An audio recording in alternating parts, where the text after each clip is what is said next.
Señales 13. IA13.cl. Inteligencia artificial al alcance de todos.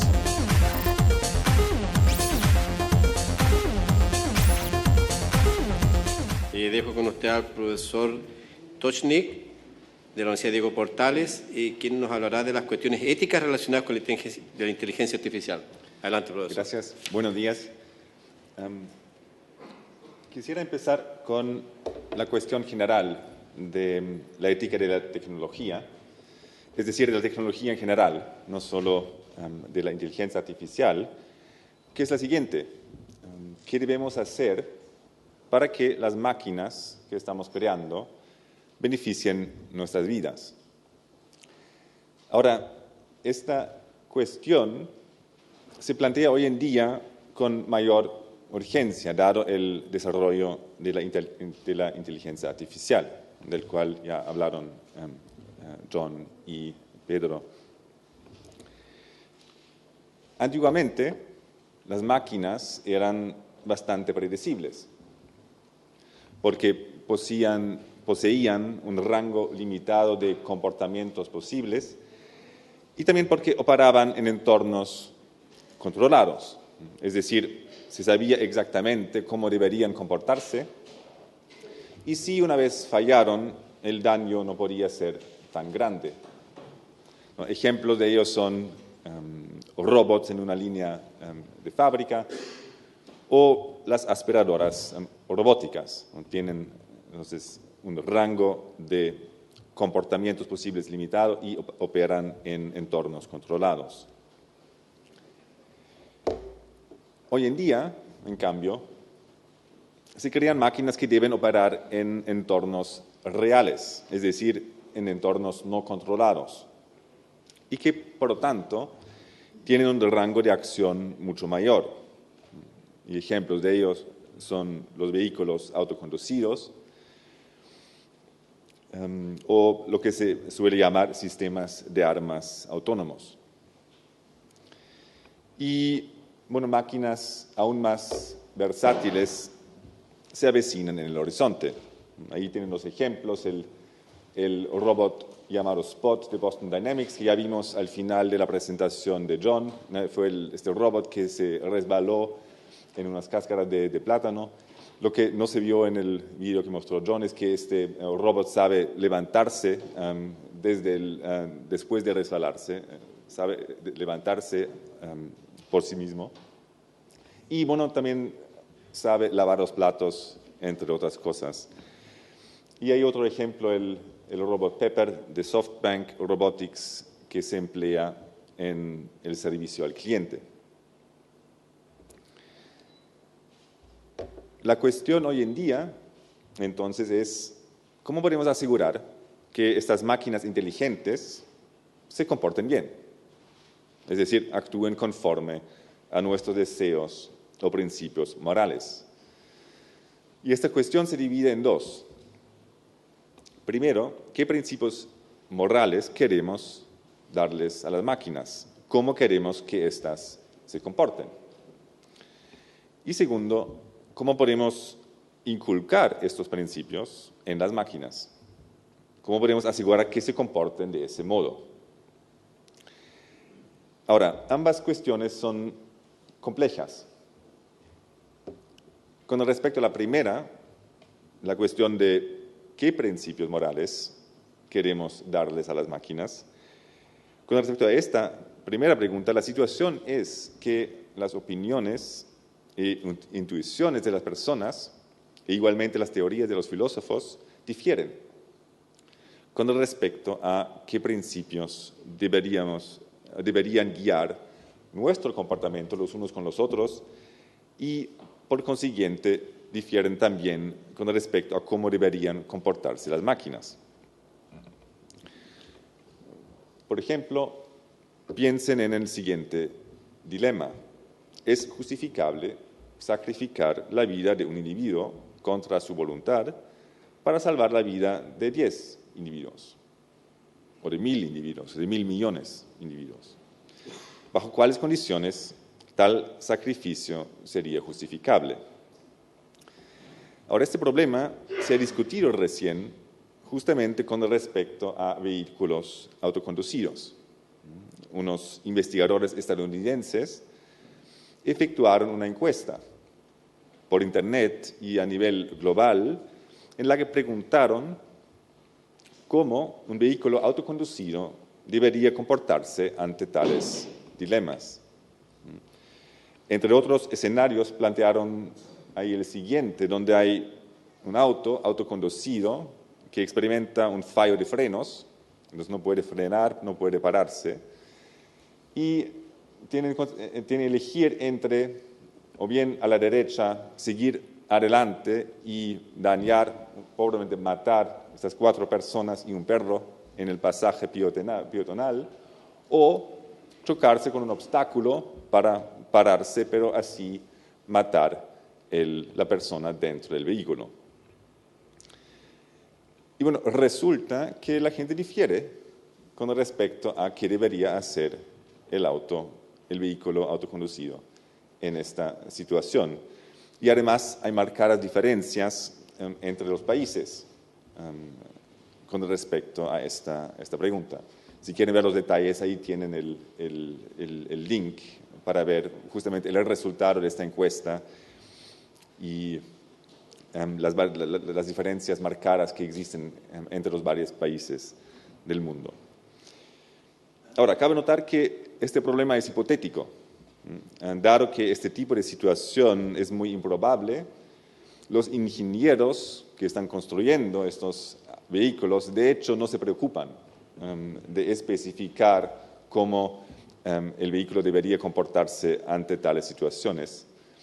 Entonces, en este sentido es hipotético todavía, pero sí muestra que este tipo de dilemas y los desacuerdos que existen entre los seres humanos con respecto a ellos podrían, quizás no hoy, pero en un futuro cercano, hacerse importantes en la programación de máquinas inteligentes, máquinas que operan en entornos no controlados.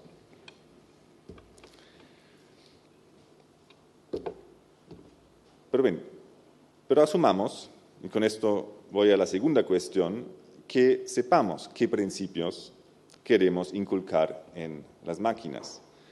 ¿Cómo podemos efectivamente inculcar estos principios en las máquinas? Esa es la segunda cuestión que yo distinguí.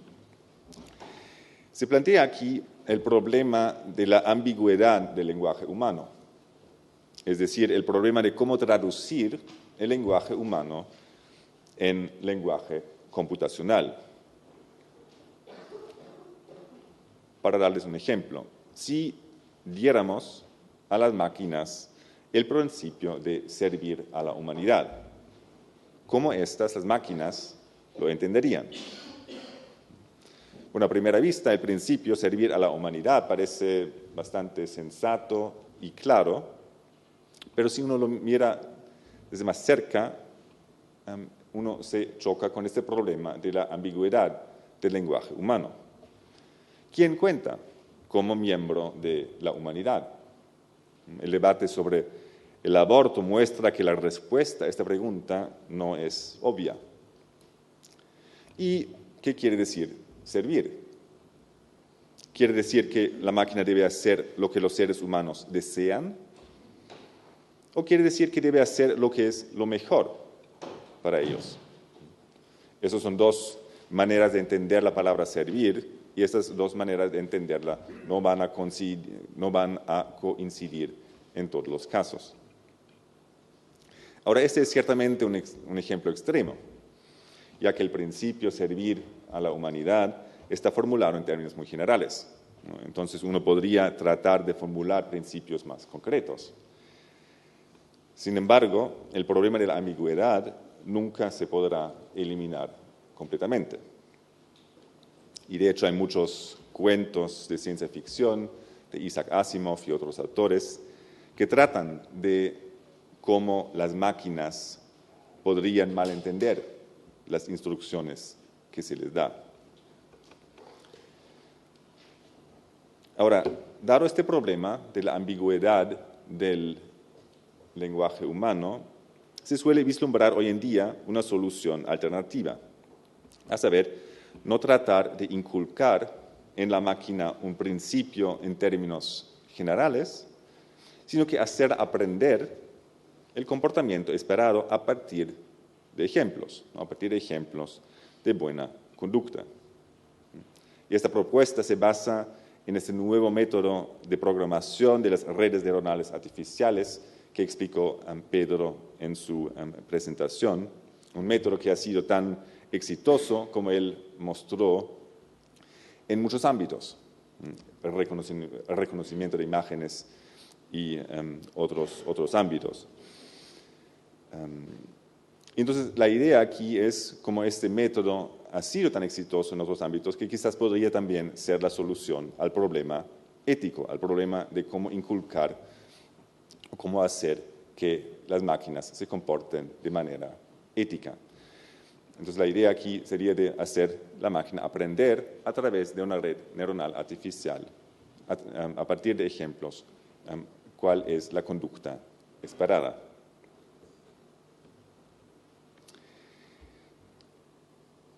Sin embargo, esta propuesta conlleva sus propios problemas. Primero, y esos son los dos puntos que ya mencionó Pedro, primero, hay el problema de que existe la posibilidad de que los ejemplos que se utilizan en el aprendizaje contengan sesgos inadvertidos. Es decir, el problema o la posibilidad de que la máquina aprenda algo que no es lo que queremos que aprenda, que la máquina vea algo en los ejemplos que no es lo que nosotros vemos o quisiéramos ver en esos ejemplos de conducta. Recién en los últimos meses y años había varias historias en los medios de chatbots, de programas, de sistemas de inteligencia artificial que aprenden a hacer conversación, y que había varias historias de tales sistemas reproduciendo los sesgos sexistas y racistas que se encontraron en los ejemplos de conversación que utilizaron para aprender. Y el segundo problema, relacionado con el primero, es la inherente opacidad de las redes neuronales. Eso también Pedro ya lo mencionó, tal como uno no puede, al observar las interacciones neuronales en un cerebro humano, ¿no? Ahí tiene una imagen a la izquierda de una red neuronal natural, ¿no? De un cerebro humano, tal como uno no puede, al observar estas interacciones, deducir qué está pensando la persona, ¿no? Uno no puede, al escanear la actividad de un cerebro humano, deducir qué está pensando la persona. De la misma manera, uno no puede deducir, al mirar las conexiones en una red neuronal artificial, y ahí a la derecha tienen una imagen esquemática de tal red, ahí tampoco uno puede deducir qué está, entre comillas, pensando la máquina, es decir, cómo va a actuar en el futuro. Y eso es este problema que se suele llamar el problema de la opacidad de las redes neuronales. Y este problema de la opacidad conlleva el problema de una relativa imprevisibilidad, que uno no puede estar seguro que la red se va a comportar de cierta manera. Uno puede observar el comportamiento de la red, uno puede, en ciertos ejemplos, uno puede probar la red y ver si funciona bien en ciertos casos, pero si va a seguir funcionando de la manera esperada en el futuro, siempre hay un factor de imprevisibilidad. Y bueno, son estos problemas de la posibilidad de los sesgos y del problema de la opacidad que enfatizamos nosotros en nuestra propuesta hacia una estrategia de inteligencia artificial para Chile. Quisiera concluir con un problema un poco más de largo plazo, pero igual importante.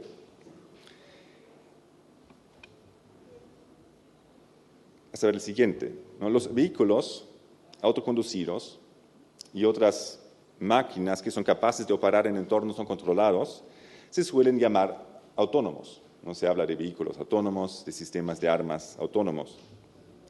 Y se suelen llamar así porque no requieren supervisión humana. Sin embargo, en estos casos, en estos usos de la palabra autónomo con respecto a máquinas, se asume que las máquinas sí tienen un objetivo determinado y fijo. Ahora, en el lenguaje cotidiano existe otra acepción de la palabra autonomía, a saber, la autonomía como la capacidad de definir por sí mismo su objetivo. Por ejemplo, en la expresión un pueblo autónomo, ahí se ve esta otra acepción de la palabra autónoma.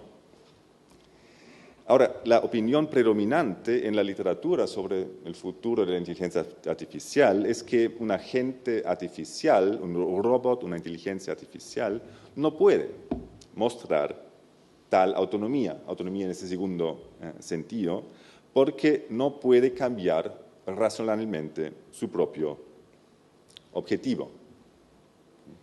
La idea o el argumento que se suele presentar aquí es que un agente racional no puede cambiar su propio objetivo porque cambiar el objetivo es contraproducente con respecto al objetivo.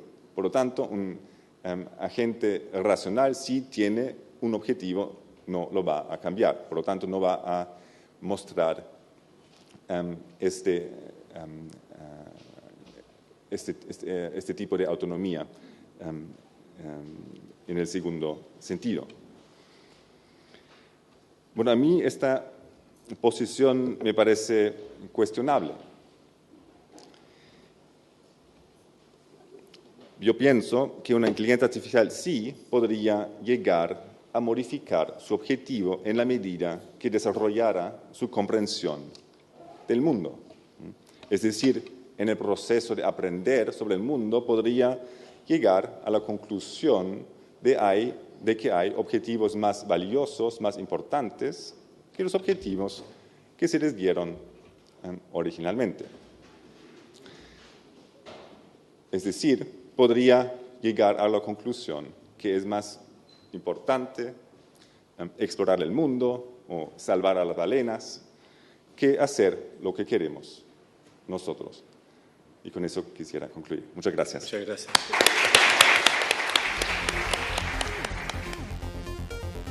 IA13.cl. Señales 13.